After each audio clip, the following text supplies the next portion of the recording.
hey, what's going on, everyone? Sly here with Flo. And Flo, a lot of guys, big-time names doing mock drafts. And Phil Yates, another big-time guy. If you guys don't know Phil Yates, ESPN, he's basically the new Todd McShay. You know, he was out there with Mel Kiper, the second guy to him. And he has his mock draft. Let's just get to it, baby, all right? So number 1, first pick, Travis Hunter, great player. We love him. We just don't like the girlfriend, man. Nope. That girl is nuts. Number 2, Abdul Carter, probably the best dude in the draft. We're not going to get him, no chance. Cam Ward, number 3. We both think he's going to be a bust, right? Yeah, him and Shador. Yeah, both of them out. We're not big fans of him. Will Campbell, I like Will Campbell, but I think 2 tackles will be gone for the first 10 picks. I don't think he'll be there. Mason Graham, a guy that a lot of people talked about Niners getting. If we trade Debo, we could get that 5th pick. PFF had that out today. I doubt that it happens, but if it would, hell yeah, you would do that. You would trade up to get Mason Graham. Shador Sanders, like both said, we're out on this guy. He's not. Let him follow the Raiders. Let him follow the Raiders. Yeah, let him follow the Raiders. But Cal Williams, I do like, but not as a pass rusher. He's kind of like we said, the Banny Lawson back in the day. He's great against the run, just can't get to that damn quarterback. And that's not something we really need. Yeah. Jalen Walker, another great player, but I'm not sure about linebacker, defensive end. I just haven't seen it all put together with him. T-Mac, number 9, wide receiver. We ain't going wide receiver again. I think he's gonna be a good player, really good player. But we did that last year too. Yeah, we're not gonna gut for him. 10, Calvin Banks. It kind of sucks because I like Calvin Banks, but I really think that he'll be gone. Him and Will Campbell. So for number 11, he has us getting Josh Simmons, offensive tackle, out of Ohio State. Now, he had a great ass season before he got hurt against that game against Oregon. Gave up only 1 pressure all year long, 0 sacks. Just, he was a force, and he probably would have been the number 1 tackle off the board if he didn't get hurt, the ACL tear. Now, I know a lot of Niner fans are going to get pissed off if we do pick him up because of the ghost of Trent Baalke.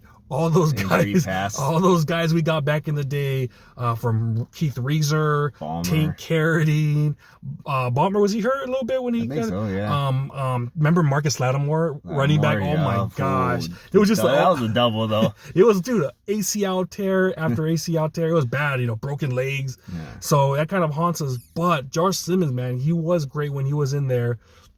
He transferred from, I believe, San Diego State. Big dude, 6'5".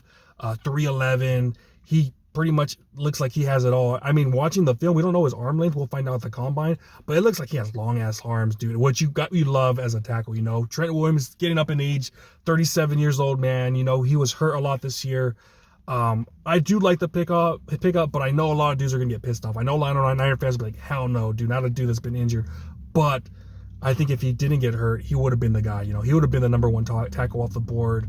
But what do you think, man? I know there's a lot of other guys out there, but do you like us going at tackle, or what do you think, defensive tackle, or what do you think, man? For me, it's defensive line, offensive line. Yeah. As simple as it is, look what Philadelphia did, man. They had the best line pretty much on both sides of the ball, man. And what does it equate to? A Super Bowl ring, man.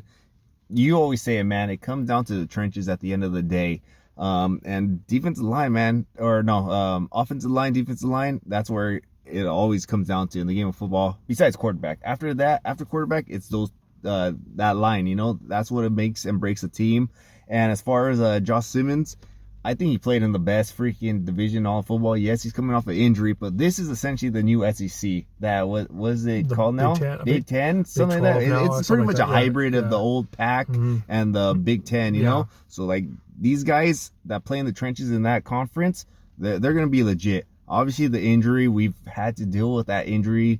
Drafting injury-prone guys, especially like your guy Kinlaw, stuff like that. Like, you never know, but this guy, I don't know if you could skip on him because he does, when he's healthy, he looks the part, man. Yeah. You said just last season, but it was kind of the last 2 seasons. He's really been a dominant force. Yeah. He didn't even pretty much allow, maybe probably under 5 pressures the last 2 seasons. Yeah. Just that number, I get it. It's college football. It's not the pros, but for the most part, these guys in those conferences are pro level guys. So I wouldn't mind if we went with this or defensive line. I'd be happy with at the end of the day. Last year we went with Ricky. I love Ricky, but me and you wanted to address that freaking line on either side of the ball. I think that's where he comes down to winning or losing football games, and hopefully this year they listen to that advice and go with one of those two sides, you know? Yeah, obviously it's you're rolling the dice because the first round we suck at drafting. Yeah. There are other guys out there. Let's check real quick who there was out there. Will Johnson, cornerback. Yeah. Tyler Booker, guard. This one I like. I really do like Tyler Warren, the tight end. Yeah. But obviously it's not a need. Yeah. But if we did pick, if we did pick him up, I would not mind having Gronk and Aaron Hernandez together. That would be sick. Whoa. I don't know about Hernandez. You know what I mean, man. He's not going to shoot up his place. But other guys, Mike Green, another great player, but he has character issues. I don't know if he's going to be there. Samar Stewart, I think he's going to be a bust. I'll be real. I know a lot of guys like him.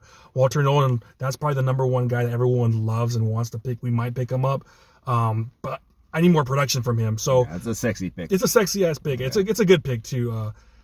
But yeah, a lot of guys out there. Gentry, I know people say because Shanahan, he loves his running backs. Running backs, yeah. So a lot of guys still out there, but I can't get mad if we do go out and pick them up because we need help at that tackle, man. I couldn't stand it when people were saying, our offensive line's not that bad. Like, bro, our offensive line is trash, man. Jake Brendel, the worst center in the game. Yeah. McKivitz, one of the worst tackles in the game. I don't care what PFF says.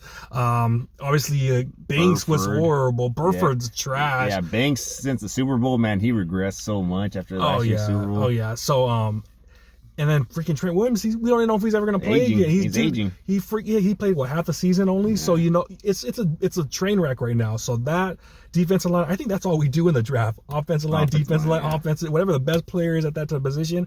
And we know the defensive line. There's a lot of great players. They were saying that there's 24 potential starters at that defensive line position. So it's just a great year if you need a defensive tackle, defensive end. And we got to do it, man. We can't be messing around going out there drafting a receiver, with like Ricky Pearsall or whatever. Guys like that. We need guys that we know are going to be impact players, not bust, man. The only one thing I would maybe do, assuming a team really wants a guy like that, is trade back for just multiple assets so you could draft more guys. Yeah. That would probably be the only thing I'd be willing to do besides obviously going with your boy Simmons. Yeah. Simmons, And Simmons, if we do trade back a little bit, he still might be there. Yeah, that's true. He might be there. I know the Dolphins kind of do. They're like us. They need a damn tackle. So maybe they might pick him up at, I think, 13 or 14. But if someone at 12, like maybe one spot, Cowboys will want to do it, let's do it. And maybe if luckily, hopefully, one of those tackles don't go in the first 3 rounds. Because we've seen some mock drafts where Calvin Banks, they kind of fall a little bit. If that's the case, then you could trade back a few spots and then get your tackle and then get an extra pick in the second, third round, because I don't know. We got to hit, man. Like, we need a hit, like a crackhead need a hit right now. We can't be missing right now. We're batting .222. We're 2 for, I think, 9 in the first round, 2 for 8, something crazy like that. And we got to hit, man, because we can't be missing this many times in that first round. It's unacceptable, man. So yeah, unless they trade that first round for like 8 fourth-round picks and on, yeah, then maybe exactly. Go for it. That's the only time it seems like we actually ever get players of like actual caliber. Exactly. So we'll see what happens, man. Let us know what you think of Phil Yates, his mock. I like it. You like it? It's pretty solid. It's solid. It's a safe pick. Exactly. Yeah. It's not some ones that have cornerbacks. Like, bro, no, not a cornerbag at first round. We need something. Especially because we were young at cornerbacks. Exactly. So yeah, we got 2 studs. I think we got 2 studs. So that's what we think. What do you guys think? Josh Simmons? Do you like it? Don't like it? Let us know down below. Talk to you next time. Peace. All right.